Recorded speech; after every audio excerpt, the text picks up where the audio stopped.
Hello, I'm Jacob Kravitz here with Barry Friedland and host of the Don't Shop on Tuesday Zoomchat. And today we are once again joined by Rhonda Cooperstein, co-chair of the Baltimore chapter of World Without War World Beyond and War. World Beyond War, sorry. And where last time we brought her on to talk about a history of Israel, Iran, and the U.S. And unfortunately, in the in the interim, uh, that entire situation has taken a very tragic and disastrous turn, obviously, with Trump and Netanyahu opening up a new theater of war beyond Gaza and invading Iran, which has spread massively throughout the region and seems to be spiraling out of control. So, Rhonda, I want to thank you again for coming to talk with us and get your initial thoughts on what got us into this situation and where we are presently as of Tuesday, March 17th, 2026.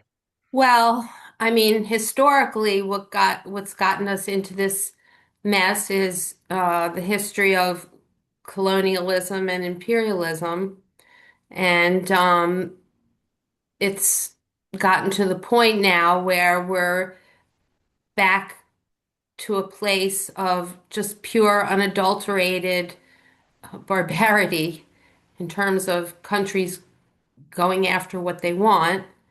In this particular case, we're talking about Israel. Um, you know, uh, there's n they're in Lebanon now. They've occupied part of Syria. They're occupying about 58% of Gaza. They squeezing the Palestinians. They are carrying out vicious ethnic cleansing on the West Bank. And they've lobbied really hard to go after Iran for the past 20, 30 years, maybe 20 years. And I mean, Benjamin Netanyahu is on the record saying it was a dream of his for 40 years, 40 amazingly. years, okay, 40 So years. I don't know if he's actively been lobbying, but he's certainly had the dream for a long time. Well, I think there's been a huge amount of lobbying and networking with Israel and the U.S. back and forth about Iran. And, every time there was a possibility of a diplomatic solution, it was undermined by the forces who don't really want to see things with a balance of power. And as long as Iran is standing as it is, there is some balance of power, and they do have, it's not as if they're an unarmed state that has, and it's not as if they didn't support Hezbollah and other organizations, but those organizations are only threatening to Israel because Israel refuses to negotiate in good faith with anyone because they have the upper hand. And as long as the United States provides them with the cover, they continue to have the upper hand. And, I don't know. Uh, I mean, if you listen to the Israeli, uh, he used to be a negotiator, Daniel Levy. Are you familiar with Daniel Levy? I I Why don't you tell our recommend audience? people listen to him because what they want is they want to run the Middle East. The Israelis do. The one of the best things I think President Obama did was the agreement with Iran to the anti-nuclear agreement with Iran, which Trump pulled out of. Right. And then he bombs them and says everything's resolved, and then he comes in with this war or not a war or excursion or whatever they're calling it. And the Iranians have every right not to trust him. I mean, because, Of course. and I remember the good old days when our presidents lied to us for months before getting us into war. And now, and I'm being facetious, obviously, but now there's like four different objectives, and we don't know if he's bribed or blackmailed or what the reason is that Trump is aligning with Netanyahu, but it's blowing up in both Israel's face and in the United States. Yeah, I mean, it's too early to tell because um, if it's possible that they'll succeed in destroying Iran, creating another failed state. It's possible. It's possible. Look, I mean, Israel's running amok in Lebanon now. They've got 1 million people driven out of their homes. They've got part of Syria. So whether they can sustain it, that's the question. Whether Iran, we don't really know a lot. We don't know because we don't get the truth. So Iran could be, some people say, oh, Iran has been decimated militarily.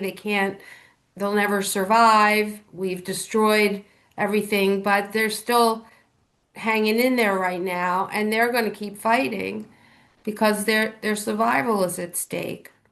And what I, go I ahead. think that this goes to, and that the war is going potentially differently for the United States than it is for Israel, right? In Right. that these two countries, while they may be acting somewhat in lockstep here, don't have exactly the same definitely don't have the same interests. I think that right now Israel is getting the war that it wanted, right, and it is seeing, right, as you're pointing out, we're seeing that they're getting expansion of territory, and currently while at least politically, it seems like their populace is still generally supportive, or even highly supportive of the war in Iran. On the other hand, the United States and Trump seems to, I think, as um, Barry was alluding to, have found itself a little bit in an escalation trap that Trump is no longer in the driver's seat necessarily of this conflict. And when and how it ends is not really up to the United States anymore. Right. Um, yeah, I mean, Iran is at the point where they've had it. They're not all the bad faith negotiations, all the times they've tried, and they get turned on. The negotiations are just used against them to promote more militarism. And, Israel and the US, I mean, they assassinate people who they run amok on assassinations and on maximum, you know, maximum suffering of the population. It's just the level of cruelty is really, I mean, all wars are incredibly cruel.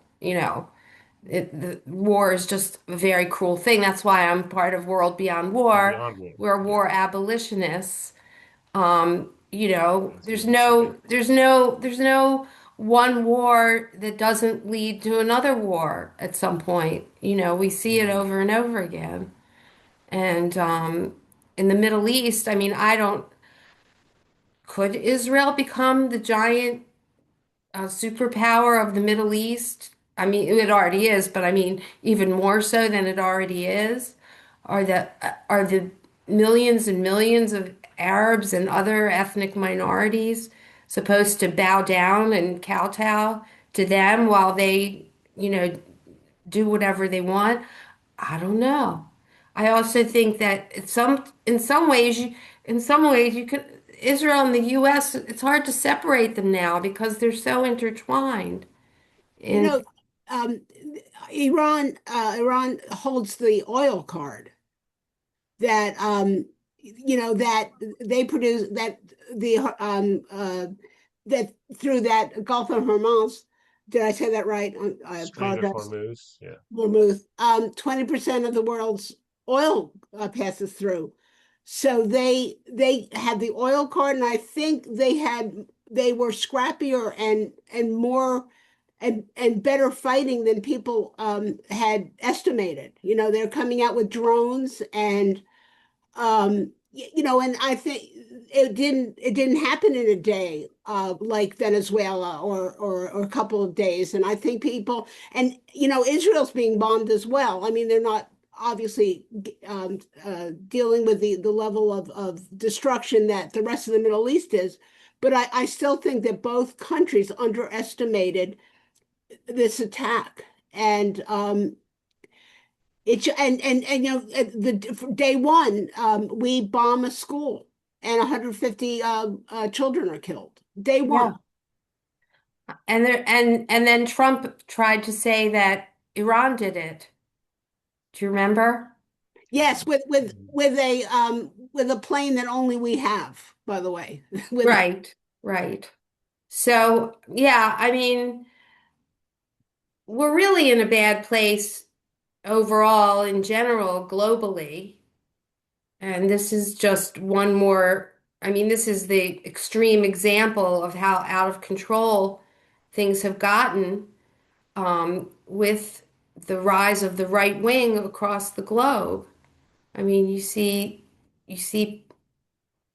countries that you would hope would get involved and try to make a difference. I was hoping that the Arab states would somehow unite and try to put an end to some of this, but it looks like they're just on the receiving end at this point, and there's nothing that much they can do if they don't, unless they want to fight Iran, and nobody except the U.S. and Israel want to have this fight. The Europeans are saying we're not coming. Now Trump's threatening them. So it's just one of those unpredictable day by day situations. And I mean, and then the question some people are asking, would a nuclear weapon be used? I mean, we're at the point now where people are talking about that as if that might actually happen. absolutely. And you have Trump in the same sentence saying, "We need your help, other countries," and then we don't need your help because we're the biggest boy on the block.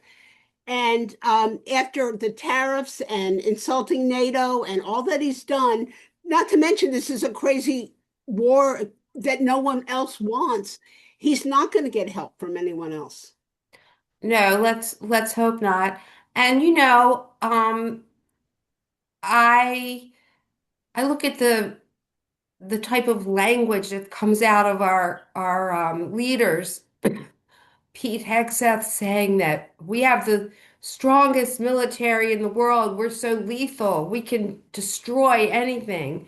I mean, this is the way they're talking, as if this is something so they're so proud of the fact that we can kill people and we can destroy nature and the environment and we can do whatever we want and no one can stop us. That's the Yes, language we're listening to. it's truly pathetic, and disgusting. And one thing that you just mentioned that isn't talked about enough is actually the environmental, and massive environmental damage and cost that is wrought in every war, but is certainly already being seen here, especially as civilian infrastructure, and fossil fuel infrastructure is starting to be hit and burned through this process. The massive, massive amount of toxic chemicals and waste that is going, as well as, just like a desalination plant was hit, the water shortages and just the suffering overall in the region that's going to be, and deprivation that's going to be experienced. It just can't can't really be overstated, especially since tragically, I don't think that we are, close to the end of this, given how, the attitude and actions, as you were saying, of everyone on our side, especially.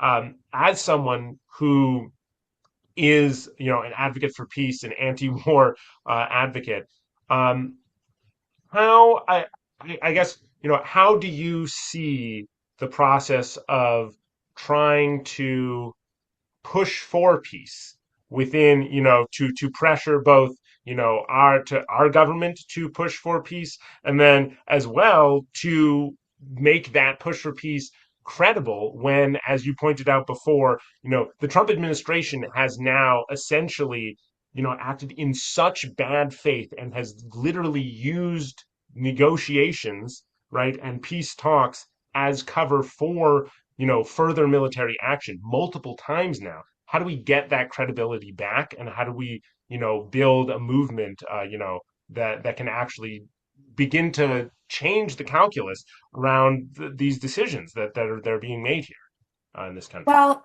we have a movement, but we really need more people. And unfortunately, a lot of people don't take, they might disagree with something, they might not like it, but there aren't enough people who are activists who get out. Like, for example, last week, Johnny Oshesky had a town hall meeting in Randallstown. So, World Beyond War, we went. There were five of us, but we handed out anti-war literature to everyone going in.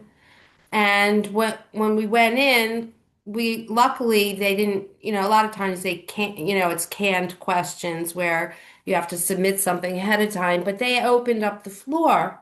And luckily we had um, one of the people we had talked to on the outside, he got called on, and he said this war is it's not really a war, it's a crime.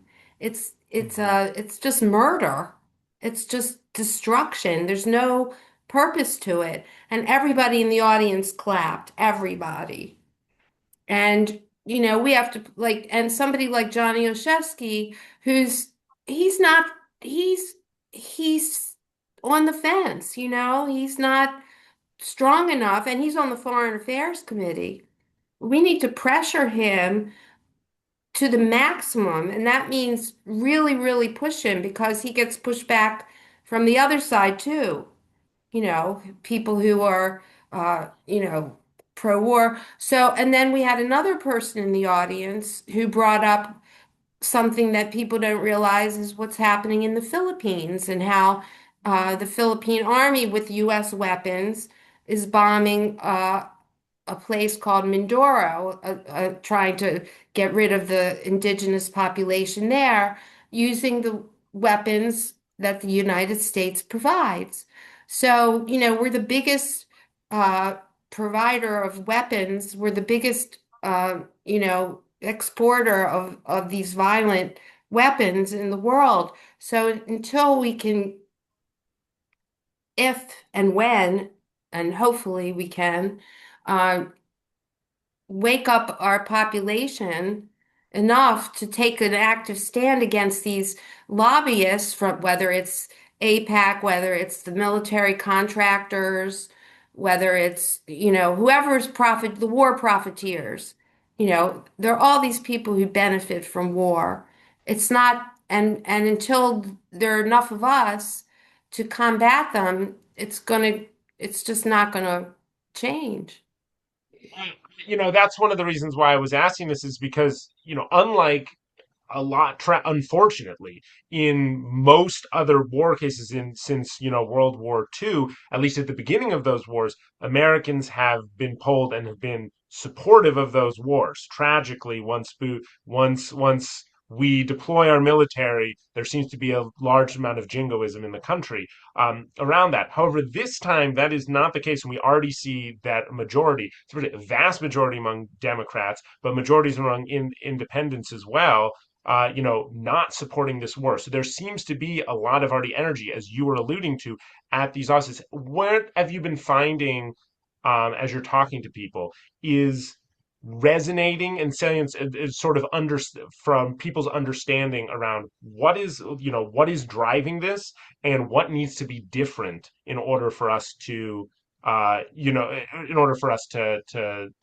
get walk a different path and not make these same mistakes over and over again.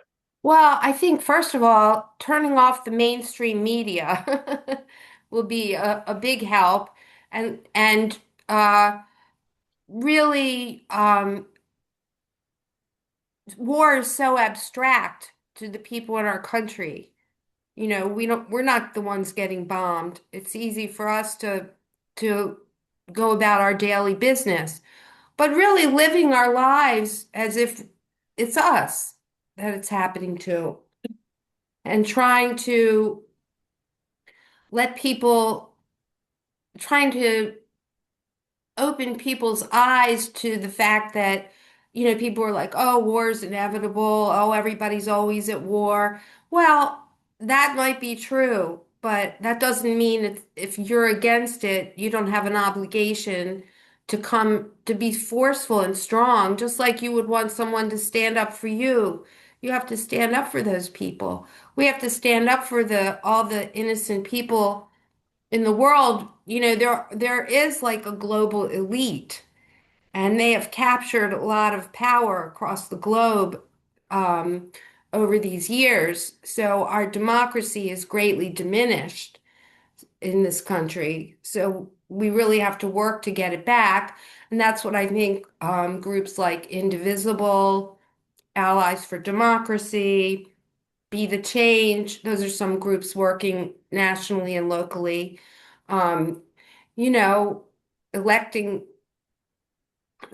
people who are going to stand up for something other than big business, profit, lobbying organizations. We've never really had that in the past. I guess maybe we had it, but it's been diminished over the years. And we're back to where we were at the beginning of the 20th century. We haven't made, back to the Gilded Age, the profiteers, everything privatized. We need to get back to public, uh, to having public discourse that means something. I'd like to circle back. For some reason, I lost video of both of you. So I'm scared to touch anything else that I'll be kicked out. But so hope I'm not interrupting. But I want to circle back, Rhonda, to something you said earlier.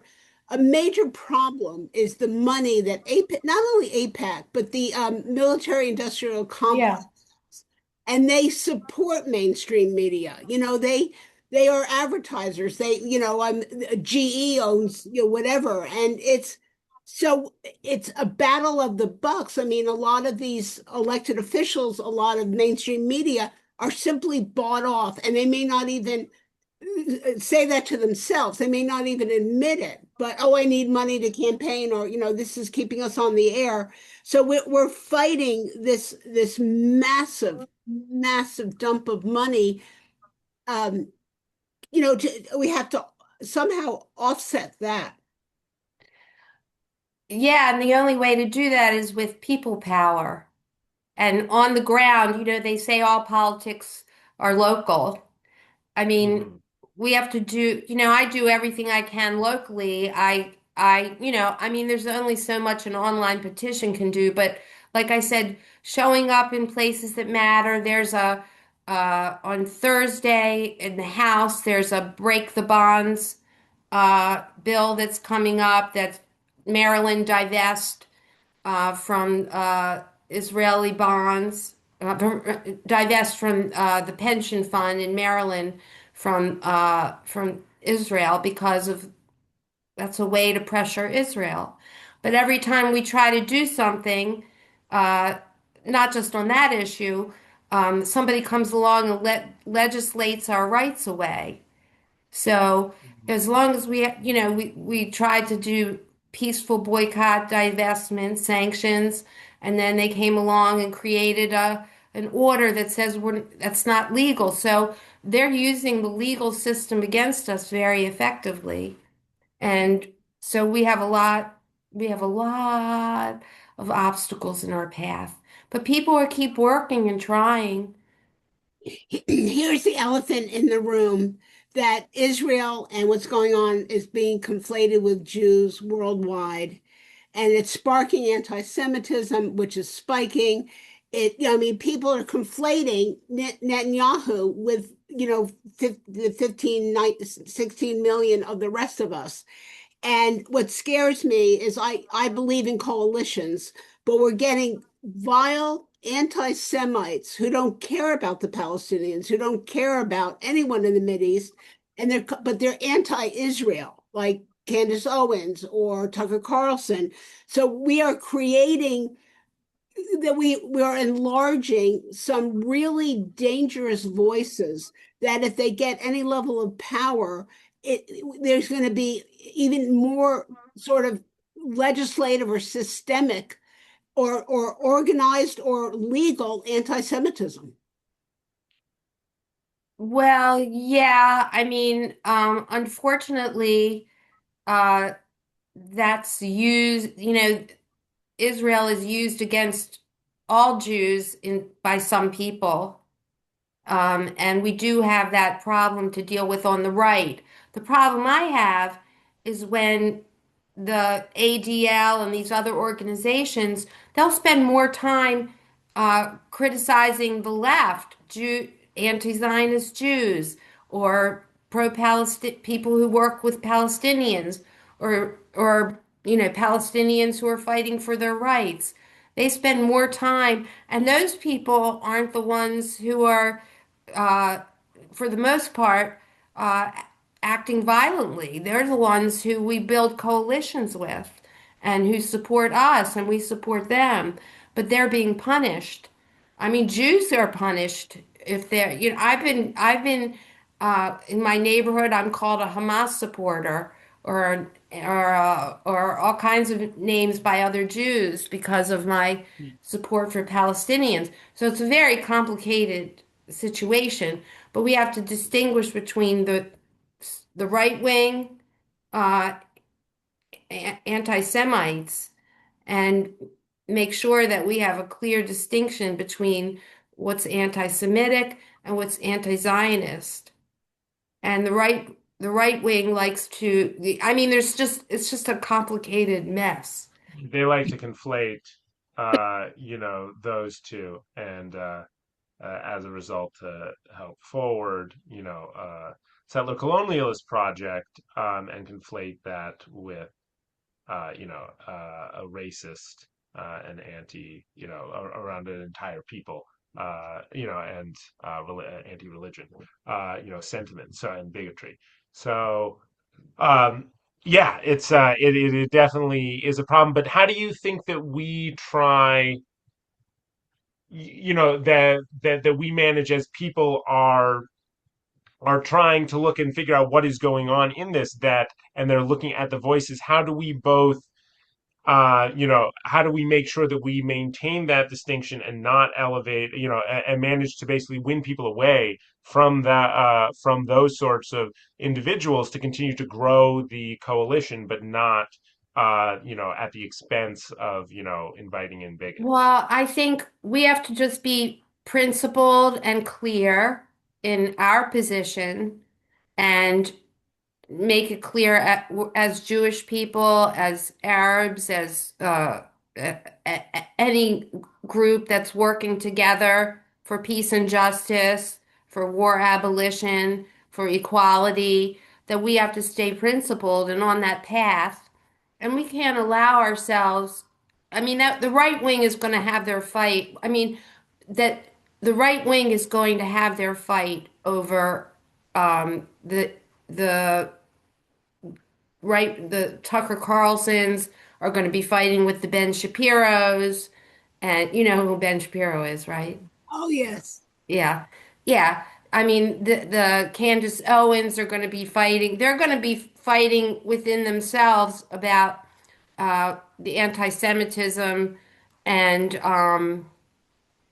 we just have to stay clear that they are not our allies. They are not people that we um, are going to highlight. And we, while we accept that they're anti-war, that they oppose a certain war, then we accept that. But as Jews, we have to stand together against the rhetoric that damages all of us. I Yeah, mean, I don't have a problem with Tucker Carlson being against this war. I'm just actually, against. I do because he is so anti-Semitic that I'm afraid that in 2028 the Democrats will not divorce themselves from Israel, which they did not do last time. They will not divorce themselves from Israel, which is becoming less and less popular, especially among younger voters, independent voters, Democratic voters. And you're going to have a Republican come out anti-Israel, but still very fascistic and and hating all the minorities, whether it's immigrants or Muslims Right. or Jews. So we have got to get on the right side of morality and the right side of this issue. And the autopsy of the 2024 election showed what this support costs the Democratic presidential candidate. Yeah, I mean, the unfortunately the Netanyahus of the world and the Tucker Carlsons of the world, they're haters. I mean, they hate those who they feel are not uh, perpetuating the reality that they want to see in the world. And so it's complicated because we're full of, Yeah. we're full of oligarchs, we're full of people, we have to make class distinctions, let's put it that way. You know what else is causing a lot of anti-Semitism? The Epstein files. Absolutely. We have another ally who writes a column, and he mentioned that. Um, that is absolute. And there's a disproportionate number of Jews in those files. Right. I'm not that familiar with it, but I imagine that it's a lot of Jewish people in those files too. Well, I mean, There's But plenty most of Jews not. aren't. The thing is, but most Jews aren't in the files. oh, without question. And people are also calling it the Trump files with cameos by Jeffrey Epstein. So I mean it. Most more than culture or religion, we're talking money and power is what unites those And people. criminality. Yes, and really weird and cruel habits, shall we say. Yes. And but just being anti-Semitic is just a very easy go-to when you're looking at Jeffrey Epstein, as opposed to the system that protected him and nourished him basically for his entire adult life. I read a really good article a couple of weeks ago about how, getting wrapped up. It's one thing to investigate the Epstein files and to, expose and everything else, but to wrap that up as if this is the be all end all and that this is going to somehow expose everything about the world that is nefarious is to mistake what are, symptoms of a system that we live in that allows this criminality, that enables these super wealthy people to Act with disobey, impunity all the and norms. venality. What? Yeah, act with impunity and venality of disobeying all the norms, Yeah. as you were saying.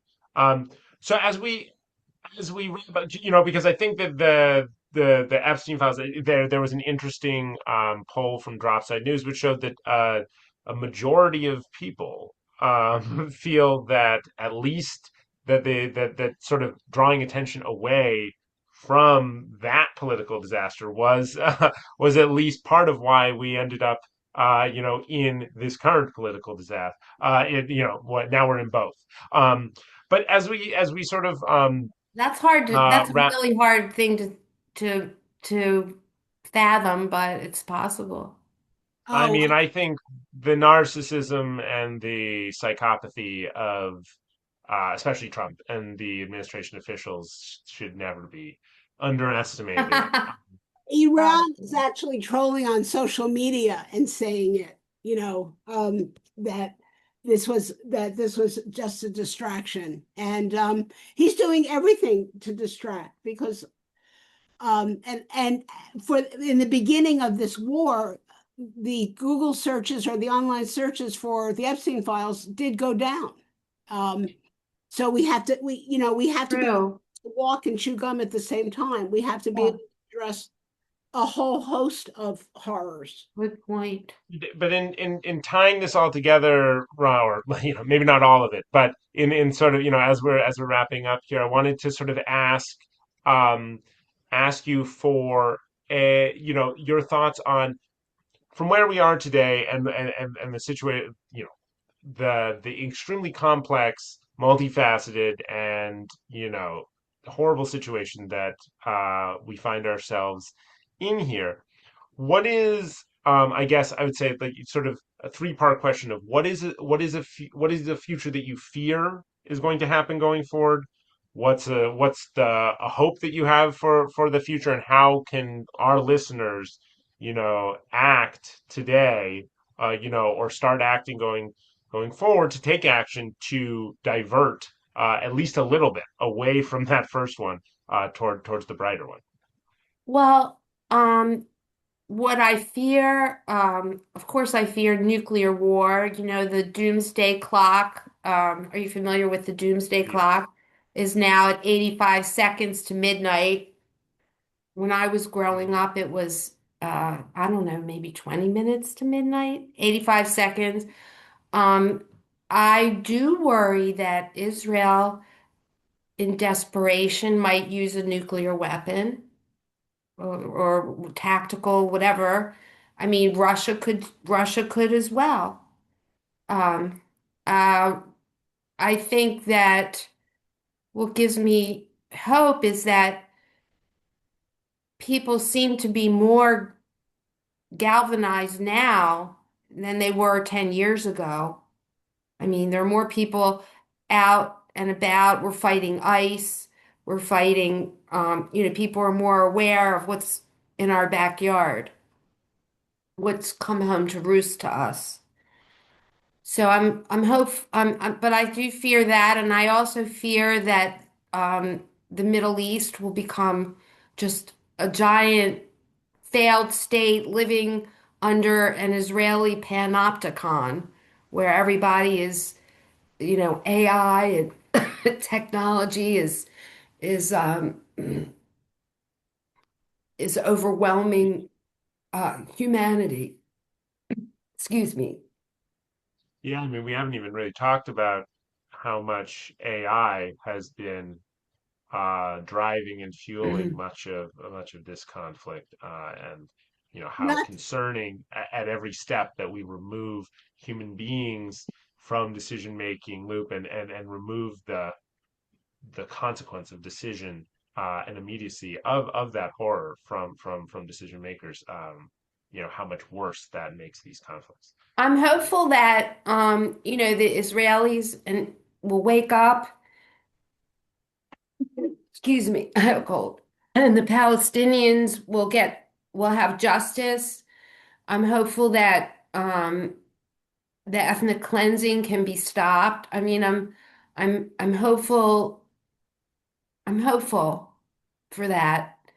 It's maybe a forlorn hope, but I keep working for that. I've worked for that my whole life. You just keep working on it. Rhonda, And people like you give us hope. One of what Jacob and I call our chats, we call it a volume of hope. And we want to talk to people that are making a difference, that are standing up. And just by you standing up, by you dedicating your life to peace and to collaboration and a different Middle East makes a world of difference. And first there was one, and then there were five, and then there were a million. And we wanted to have you back, not only to talk about the situation, but to show people, folks like you, that are working toward peace, and that just by you doing this just means that it's a possibility. And so we are so grateful that you came on, and don't stop what you're doing. And we just really appreciate all the time and effort and heart that you put into your mission. thank you. Well, I appreciate that too. And if anybody is interested, they can check out World Beyond War Baltimore. We have a website, and we're always welcoming other If they're people not to in the join Baltimore us. area, they can World Beyond War is a national and It's international an organization. international, it's international war So find a abolition. chapter in your area. And we have World Beyond War Baltimore. So if somebody typed that into their Google, our page would come up. So That we're always doing work in the Baltimore area. we will include that link when we send out your chat. I'll send you the link to my to our page. Awesome. All right. Well, thank you, and thank you, Jacob. Thank you, Rhonda. And this is another volume of people making a difference in their communities. And so, thank you. And until next time, don't shop on Tuesday. Okay. Thanks. Mhm. See